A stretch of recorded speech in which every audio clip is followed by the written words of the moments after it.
Heather Teague was a 23-year-old former cheerleader and homecoming queen from Kentucky, United States. On August 26, 1995, she decided to enjoy the warm summer weather and drove her red, two-door 1990 Nissan hatchback to Newburgh Beach in Henderson County, located right along the Ohio River.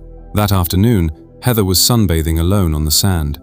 She had parked her red Nissan off an access road near a local farm plot leading down to the beach. What she didn't know was that an absolute nightmare was about to unfold in broad daylight. At approximately 12:45 p.m., a man named Tim Walthall was sitting inside his home across the Ohio River on the Indiana side. Looking through his high-powered spotter telescope toward Newburgh Beach, he witnessed an abduction in real time. Walthall reported seeing a shirtless man emerge from a ragged grove of trees and approach Heather.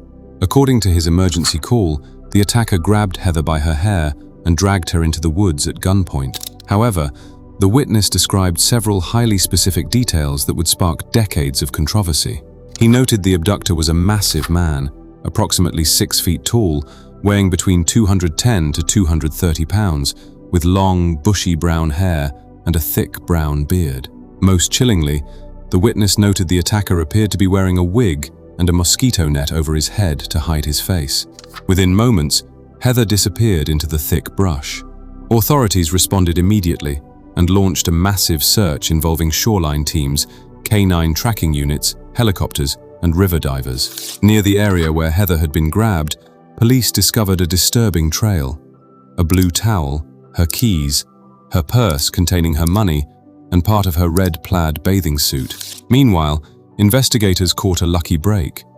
A local farmer had set up a video camera that day to catch vandals damaging his corn crops. The videotape accidentally captured Heather's red Nissan hatchback parked on the dirt road. Crucially, the camera also recorded a red and white Ford Bronco parked on the same access road, approximately 200 yards away. The tape later showed a figure seemingly ransacking Heather's car, actively hiding from the camera's line of sight. The red and white Ford Bronco belonged to a local man named Marty Dill. During a subsequent traffic stop, police searched Dill's Bronco and hit a goldmine of disturbing evidence. They uncovered 2 guns, duct tape, rope, rubber gloves, and strands of hair that macroscopically resembled Heather's. However, a massive point of friction arose. Marty Dill did not match the telescope witness's physical description. Dill was noticeably shorter, weighed less, and at the time was clean-shaven and balding, completely lacking the bushy hair and beard described by Walthall. Heather's mother, Heather Teague, heavily maintained that Dill did not act alone, or may have been a scapegoat in a much larger criminal conspiracy.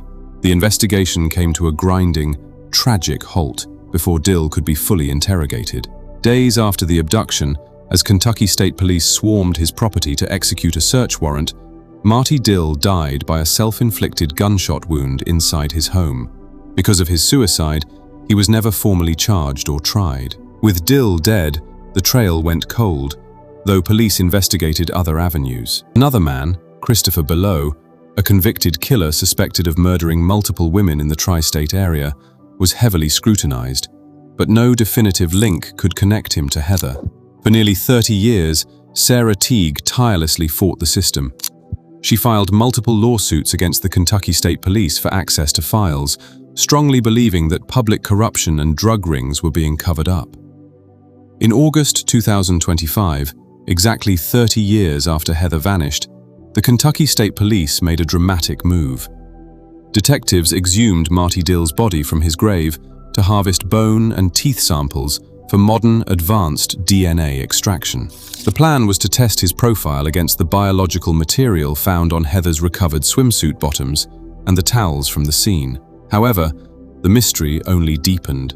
In June 2026, reports surfaced that the Kentucky State Police officially denied public open records requests to release the full, explicit DNA lab charts, keeping the case files heavily restricted. Despite this official lockdown, initial information trickling out from the family's legal push indicated that none of Marty Dill's DNA was successfully matched to the evidence on Heather's swimsuit. Today, Heather Teague remains classified as an endangered missing person. Decades later, her remains have never been found, and no one has ever been convicted. While her family continues to search for the final truth, the empty beach along the Ohio River holds onto one of the most haunting secrets in American true crime history.